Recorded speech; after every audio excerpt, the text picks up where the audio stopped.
Okay, guys, it's literally been like a month, and I'm hoping that my voice is better, my cough is gone, mostly.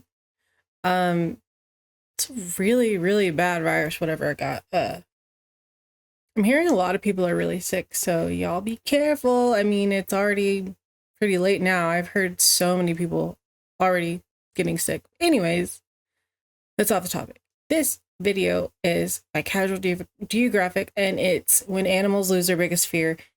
It's gotta be funny. It's gotta be good. So that's what we're gonna do today. Yeah, let us get going. Oh my god. She's going in. Remember, if you think the government won't, they absolutely will. You remember that time the CIA tried to weaponize otters? To be fair, they tried it with a lot of animals, and when Central Intelligence initiated a program to basically turn animals into spies, otters were seen as the most qualified. And they're not wrong, pretty privileged aside, it's a highly intelligent, tube-shaped, tool-using, brush-stroking honey badger that is every bit the predator. Someone said, give him a fedora, he could do a lot for you. Let's make otter agents, which led to the creation of the Otter Dossier.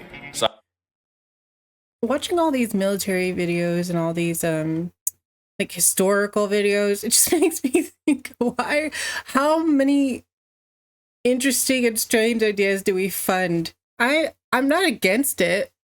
Like it's interesting, but like, cause I guess if you make like a big discovery can change everything in how we operate, but it's like, who presented that to whom? Like, presented using otters as a tool. Side note, whatever they were planning apparently has something to do with MK Ultra. Oh, sorry, I'm pausing again. The CIA specifically does some weird stuff. Weird stuff. If you think they won't, the dossier highlights some Otter Flexes like being able to dive 60 feet and stay under more than 5 minutes, carry objects while swimming, and climb ladders. They also found that the aggressive Slinky can open zippers, turn on water taps, discreetly enter and exit boats, and even chew through a zinc sheet. I don't know how they found that. At one point they say, never take food from an otter or suffer severe mauling, and I just know the cost of that knowledge was some poor intern's fingers. There's some cool stuff too, like otters being ticklish at the ribs or babies having to be taught not to be afraid of water. You should definitely check it out for yourself. But there was one line that stood out, and it read like a prophecy. Capable of being trained and becomes devoted to humans, which can lead to their destruction. Whose destruction, you ask? Yes. This is the face of a threat to national security and a fugitive of the justice system. I'm not even kidding, but to get why this is an otter menace, we gotta go back to 2016. It's always 2016. A young female otter was found abandoned and orphaned and was rescued and rehabilitated by Monterey Bay Aquarium, and in 2017, Otter 723 was released back into the wilds of Santa Cruz. Researchers then got reports of a rogue otter swimming up to boats and kayaks, and sure enough, yeah, it was Lady 723. Apparently she'd been getting fish and squid handouts from local animal lovers, not realizing that being friendly with humans now meant the freeloading seafarer would never be fit for the wild, and she was captured and deemed unreleasable. But not before they realized 723 was getting attention from more than just people, cuz she was pregnant, and they weren't about to make the same mistake with her daughter, and would often wear masks and ponchos, you know, looking like they just raided Darth Vader's closet, all to make certain that she wouldn't get attached to humans. She got attached to humans, and a year after Darth... Yeah, like, we're saying how smart they are, but also they're too dumb to realize that that's their mom. What are we talking about here? Okay. Otter 841 was released. Monterey Bay started getting calls of a surfboard jacking otter. That's right, the same otter they tried so hard to keep away from humans was now going up to humans, and when I say board jacking, it's exactly what it sounds like, and before you think she's playing, that's not a bite of play, that's a bite of purpose. Remember the zinc sheet. So after multiple calls of people sacrificing their boards to this water weasel, officials decided to capture her, but fun fact, an animal recruiter for the CIA is harder to catch than a cold in a Kalahari. They tried to relocate her for months, but... Wait a minute, no. Okay, I'm going to look at that tiny little message. CIA is harder to catch than a cold in a Kalahari. Okay, says, yes, I know deserts get cold, but for the sake of all alliteration, I'll disregard that. Okay, sure. Kalahari. They tried to relocate her for months, but every time Outlaw Otter slipped away. She was on the run and swim, but she would have one more plot twist for everyone. Because after being MIA for a minute, 841 was spotted again, but this time with a pup, and because of that, officials gave up on trying to catch her and instead just tried to monitor the mother. Meaning, the board beef has been renewed for at least another generation. Jokes aside, this is a problem, because you know the second she bites someone, 841's becoming a forever 404. And otter jaws are built to humble clams and sea urchins, so it probably wouldn't feel good to get clamped by one. Or 8. Yes, that is a shark. Last September, a woman was jogging through Tanjung Aru Park in Sabah, Malaysia, when she was jumped by a pack of river otters. Keep in mind, these are the same assault sausages that can game over a gator. Maria Cela Harun was mauled for 10 minutes straight in what was the park's first known otter attack, and she was taken to the hospital with wounds, cuts, and like a certain CIA agent, a lifelong distrust of otters. The director of wildlife said that the otters had always been around and were never known to be aggressive, but he also said something interesting that I almost missed, that this sudden switch up could be caused by the ill-intentioned goodwill of people. But that was all the way in Malaysia. You don't really have to worry about that over here. The same month, a river otter mauled a child and even dragged him underwater, except this time, it was in Seattle. Now, not to victim blame, but if there's infinite realities, then there's at least one where little Timmy had it coming. Who's to say these stories aren't just media plants from anti-otter propaganda? Maybe the otter's not being fairly represented. I'm not trying to spread misinformation, that'd be an otter travesty, which is why I'm working with Ground News. Ground News is an app and website created by a former NASA engineer who saw a very real problem with the way we consume information and how heavily it shapes our worldviews. She said, "I'll do it myself," and created a simple way to compare different perspectives and come to your own conclusion. Every day, Ground News collects thousands of articles from around the world and organizes them by story, so you can see how many outlets have covered a story, how factual they usually are, who owns the source, and you even get an overall bias distribution. I really like that part because it's easy to feel like everything has some kind of agenda. Like even the things you wouldn't think of as political are somehow political. Like wolves. Wolves are highly political animals and not just Blitzer. Obviously because of the whole wolf rancher beef. Well, here you can see that Colorado's looking to relocate a wolf pack blamed for livestock attacks was reported by 22 news outlets, with most of the reporting coming from the left. The left headlines seem to focus on current efforts to recapture the wolves, while the right headlines explicitly mention it's because these wolves were killing livestock. Ground News basically forces you to break out of your echo chamber and see the whole story. Even that right there, like, annoys me. That right there annoys me. It's so easy to just manipulate people. Sadly, I mean, me too. It's easy to manipulate a human. That sucks. In fact, there's even a blind spot feature to read up on any stories one side might not have covered. Like if you only read right, you might miss that Denmark's converting 15% of farmland into forests. They're also taxing farting cows and pigs. You know what? That is a blind spot. Ground News gives you... Listen, isn't Denmark one of the smartest countries? We're not going to go and slander whatever they're doing. You know what? Let them do what they want to do sometimes, right? Thousands of stories all across the political spectrum to help you form your own opinion, as well as fill in the gaps you might get from only ever hearing from one end. And it's really helpful for me since half my job involves sitting in front of a screen researching stuff. And for Black Friday, they're offering all my viewers 50% off the same Ground News Vantage subscription plan I'm using, all the features included. It's their biggest sale of the year, so go to groundnews.com/casualgo, scan the QR code, or click the link in the description to subscribe for less than $5 a month. And once you do, read up on all those articles about otter attacks, and you might notice something. 723 was raised by people, fed by people, and ultimately got too comfortable with people. Her daughter likely also got handouts from humans. And Maria Cela got jumped by an onslaught of otters in a park where people were likely already regularly feeding them. Now don't get me wrong, it's still a warmongering, waterproof Wolverine weaponizing the power of plurality. But it seems they don't really become a threat until they lose their fear of humans. You ever hear of human arrogance? Actually, probably not, because I just made it up. Human arrogance is walking in a forest scared, whole time the forest is scared because you're in it walking. The whole they're more afraid of you than you are of them, that's real, and it's scientifically proven. Some other bears will purposely raise their kids closer to humans, knowing the best male bear repellent is proximity to people. Jacob and Tibu were two lions that made a record-breaking 1-mile swim. How did they find that out? How did they know that, like, specifically?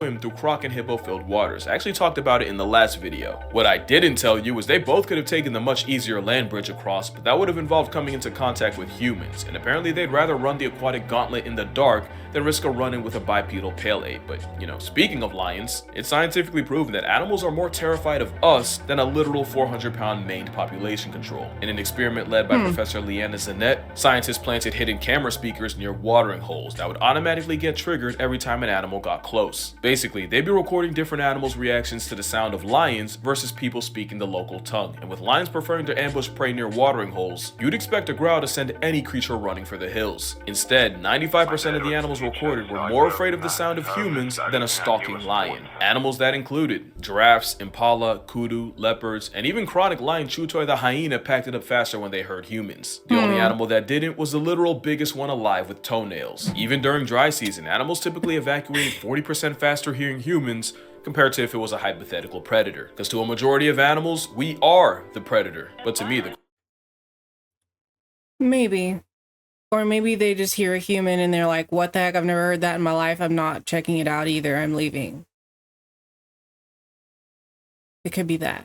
But still, I get the point. Craziest part of the experiment was the reveal that animals were more fearful of people just speaking than the sounds of literal gunshots and hunting dogs. Meaning it's gotten to the point where people see the mere presence of a human more threatening than the sounds of someone actually getting put on a shirt. So you know when an animal has zero Oh, whoa, whoa, whoa, whoa, whoa, whoa. I want to see that person. of a human more Those are hyenas. A pack of hyenas. threatening than the sounds of someone actually getting put on a shirt. So you know when an animal has zero fear of humans, something is very wrong. It usually only has one outcome, and no one showed that more than Freya. Freya was actually a walrus, famous for appearing in Oslo Fjord, Norway, several hundred miles south of where you'd expect a giant Arctic blubber ball. She was the first walrus in the Netherlands in 23 years, and pictures would go viral of her lounging on and sometimes sinking boats. And with her being friendly enough to approach people, the walrus would become a national and then international figure and was given her name. But you already know we can't have nice things. Freya didn't fear humans, and unfortunately the feeling was mutual, with crowds of people getting way too close to her, people trying to swim with her, and even at some point pelting stuff at her. Officials tried warning the public of, the health risks of playing with a 1,300-pound ship-retiring tusk seal, but even after... I hate these people. All I have to do is make a really, really, really strict rule or law against it. Throw them in jail for a month if they interact with this walrus, this animal. Like, there, it's that simple. Make an example out of a few of them, and there'll be a lot less people trying to swim with them or play with them. Freya literally chased a woman into water, of course nobody listened. Officials were banking on Freya leaving on her own, but she didn't, and neither did her crowd. In fact, it only got worse. So the night of August 12, 2022, 4 government officials patrolled the marina with a rifle, and by sunrise, Freya was... Yeah, it's her fault. Now, the situation's a lot more complicated than I just made it sound, so I do recommend checking out Kay Passionate's video on the matter. She's a friend of the channel. She actually works with walruses, and I feel like she's a little more qualified than, internet backwards hack guy. But if you're asking what I think, man, look, I want to see both sides, and I kind of do. Airdropping an aquatic animal, especially one the weight of a buffalo, especially when tranquilizing isn't even an option, is a lot harder than you think. There's a good chance to stress with a flatline Freya anyway. It would only take her bumping into... Okay, well, you could have at least tried. That's what I have to say. Like, or at least put those people in jail. Obviously, if she comes up to them and is like attacking them, that's different. But people would actively go up to her, swim with her on purpose. Yeah. Harsh penalties. That's just what I have to say. To a child once to turn both into a hashtag. But if you're really asking me, I don't think euthanasia should have been on the table. Anything would have been better. Like, worst comes to worst, hot take, if someone actively chooses to cozy up to a 1,000-pound half-evolved snow hippo and gets past tense in the process, you really can only charge it to Darwin. And I don't know if it's a sea puppy thing. The way you put that was great.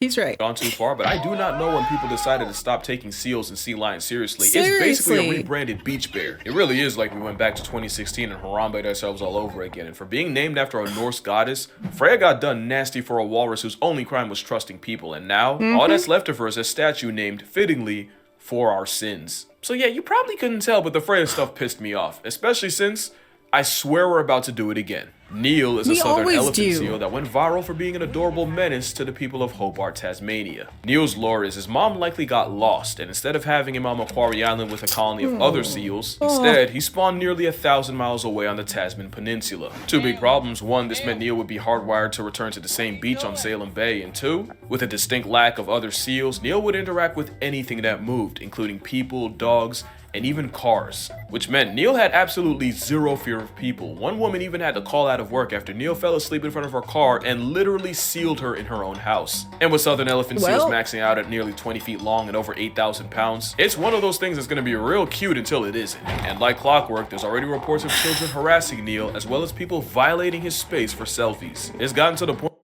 Okay, you do that, you go to jail for a month. Sorry. Or I don't know, some kind of ridiculous punishment that will make people stay away. It's our fault. It's our fault. It's so simple, and we just... point where officials are begging the public to leave him alone, to not post him or share his whereabouts. Basically, officials, as in the mayor, the local authorities, the people who can make the rules are just simply begging. That's cute. Gatekeeping the seal in. some of that might be on me. I literally talked about Neil earlier this year in a video with millions of views putting his name out. Now there's a chance Neil gets loved to death by the same people he trusted. So yeah, losing the fear of people could be a death sentence for an animal, but for some species, it got them erased. The Caribbean monk seal went extinct in the 50s after being hunted into oblivion, and their biggest downfall was their distinct lack of fear and curiosity towards people. Columbus even noted how weirdly chill they were, and for that, they got slaughtered. The dodo is a plus-size pigeon in the past that also got decimated by sailors, because evolving on an island with no predators meant they had no concept of self-defense. They were cooked. The gray auk, which isn't a penguin, also famously had no fear of humans, and after going from 6 million in numbers to nothing in about 300-something years, yeah, we gave them every reason to. There was even an account of 2 ships murking 1,000 auks in only half an hour. And believe it or not, it's still happening. The harpy eagle's a popular target for poachers since they'll often just sit on a perch and let them approach. Also, being big enough to be confused for a fursona means some people will just shoot it out of curiosity. So yeah, animals need to be afraid of humans. But what can you do about that? Well,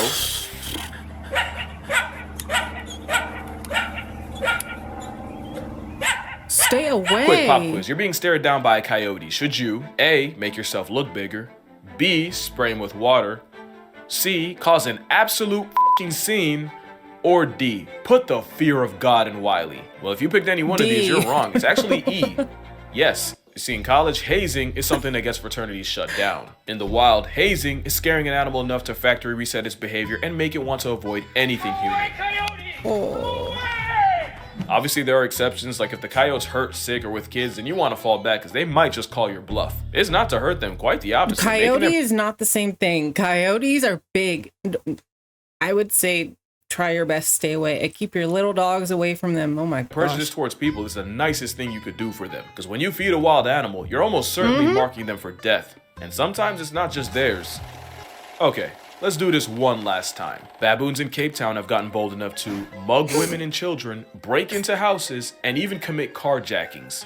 And the Ooh, those are big. Monkeys are scary. I don't get why people are like, oh, I want one as a pet. No. They'll rip your face off.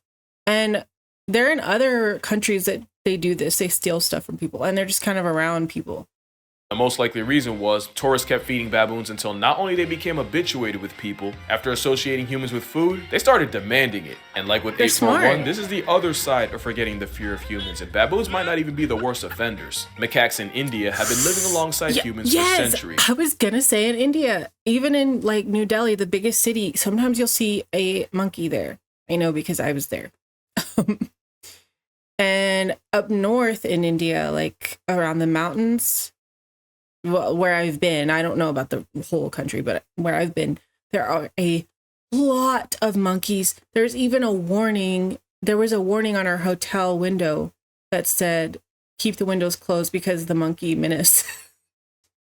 Because they'll come in and steal your stuff or like, you know, cause a problem. It's crazy. And not only do they get the benefit of easy food, the monkeys are also revered in Hinduism. But then you had the same issue of expectations leading to aggression, except the monkeys took it a step further. These monkeys are master pickpockets that are smart enough to recognize items of value, snatch them, and then use them as ransom. And negotiating food is the only way you get your stuff back. The smartest ones will even give your stuff back one at a time just to maximize profit. But you know, brute force works too. In 2007, the mayor of Delhi was attacked by a group of monkeys and pushed off his terrace to his death. Ironically, the only thing the macaques are afraid of is an even bigger monkey called a langur, and since owning them as pets is illegal, yep, your eyes are correct. Delhi's parliament actually hired men to cosplay as giant marauding monkeys to scare the real monkeys straight. So yeah, I'll die on the hill that feeding wild animals is killing them softly, and I would know.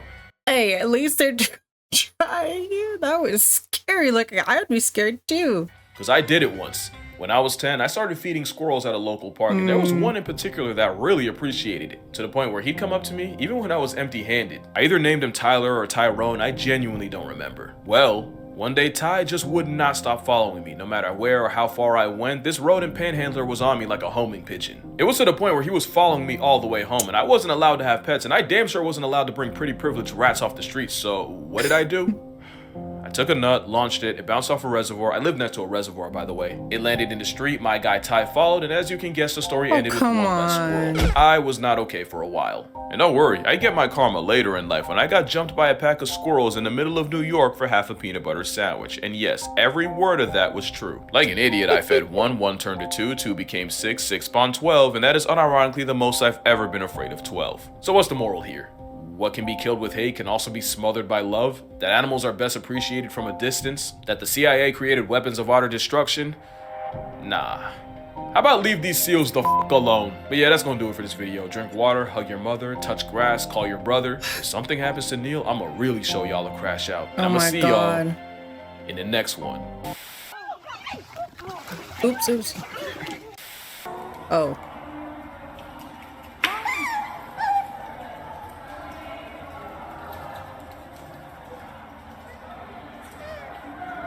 Oh, but they're so cute though. Doing tricks. I get what he's saying. People need to learn the difference between like experts who have trained, like gone to college for this type of thing to take care of these types of animals, and just like randomly walking up to them on the street. It's different. Like, just because you see a cute video of one in a zoo like that last video doesn't mean we just walk up to them in the wild. I just hate people so much. I hate people. It's not fair. They killed Freya. They could have used that as a great example to not mess with wild animals like that. And all they did was take away everyone's accountability so that they'll go on and be menaces everywhere else. Anyways, that was a good video. I was kind of sad a little bit. It got me thinking a lot, which I like. I'll leave it in the description. I think I'll do even more of these videos. They're great, you know? If there's anything you want me to watch, anything new, I'm okay with checking out. And I do have some videos lined up for you guys for this week. And yeah, I'll see y'all in the next one.